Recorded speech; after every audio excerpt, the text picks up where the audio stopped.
Élie marcha pendant 40 jours et 40 nuits jusqu'à la montagne de Dieu, l'Horeb. Il arriva là à la caverne et y passa la nuit. Le Seigneur dit, sors et tiens-toi sur la montagne devant Dieu. Voici, le Seigneur va passer.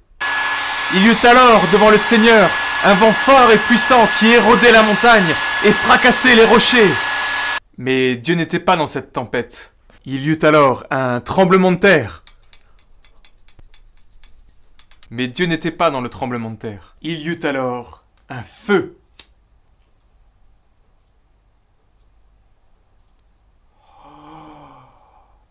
Dieu n'était pas dans le feu.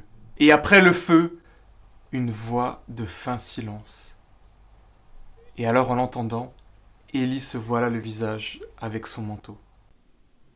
Attends, mais tu t'es gouré là dans le texte. Comment ça? T'as dit une voix de fin silence, mais ça veut rien dire ça. Bah oui, mais c'est ce qui a marqué là. Et après le feu, une voix de fin silence. Bah oui, effectivement, dans l'hébreu aussi, hein, voix, fin, silence. Hein? Une voix de silence, finalement, pourquoi pas? Après tout, c'est pas si absurde. Il y a bien des silences qui sont très parlants, qui ont plus d'effet sur nous que peuvent en avoir des paroles. Ce printemps, on est parti avec des jeunes de toute la région vers Thésée, pendant une semaine. Vous savez, Thésée, c'est cette communauté de frères protestants et catholiques qui attire chaque semaine des centaines, voire des milliers de jeunes. À Thésée, les journées sont rythmées par 3 temps de prière.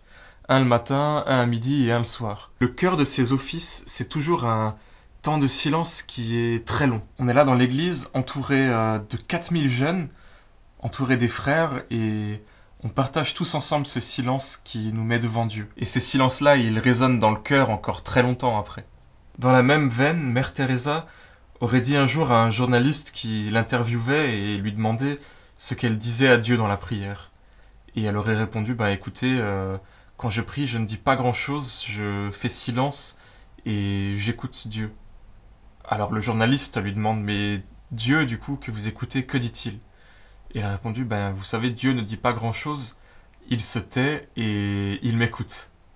Le silence, ce n'est pas forcément le signe d'une communication qui serait rompue, mais ça peut être aussi le signe d'une écoute mutuelle, d'une oreille qui est tendue vers l'autre, vers ses paroles, mais aussi vers ce qu'il ne peut exprimer et qui dépasse les paroles. Dans le texte que j'ai lu au début de la vidéo, le prophète Élie est dans un moment de crise très grave. Il apprend que le pouvoir en place cherche à le faire mourir et, pris de panique, il en perd le goût de la vie. Élie, il avait l'habitude de rencontrer Dieu dans des paroles et aussi dans des signes miraculeux qu'il fait.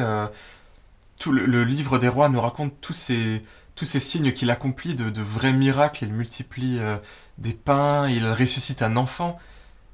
Mais ce qui lui manquait à Élie, c'était peut-être de faire l'expérience du silence de Dieu, de cette écoute attentive à sa douleur, à toute sa détresse.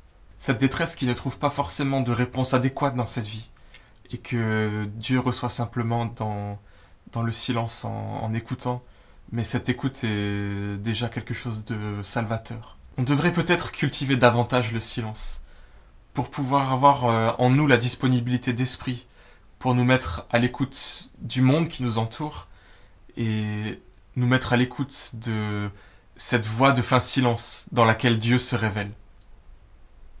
Citation musicale pour terminer cette vidéo.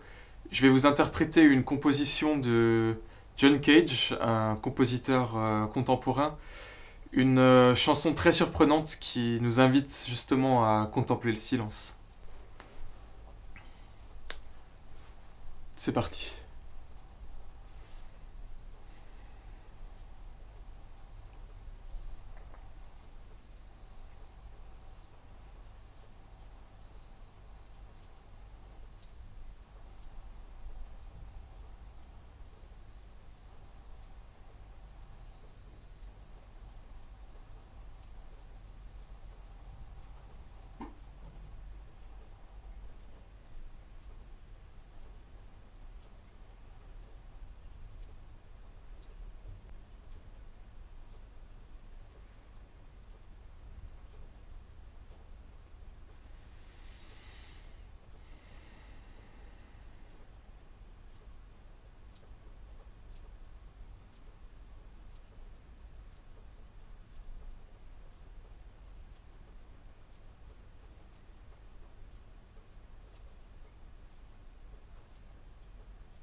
et sans une seule fausse note.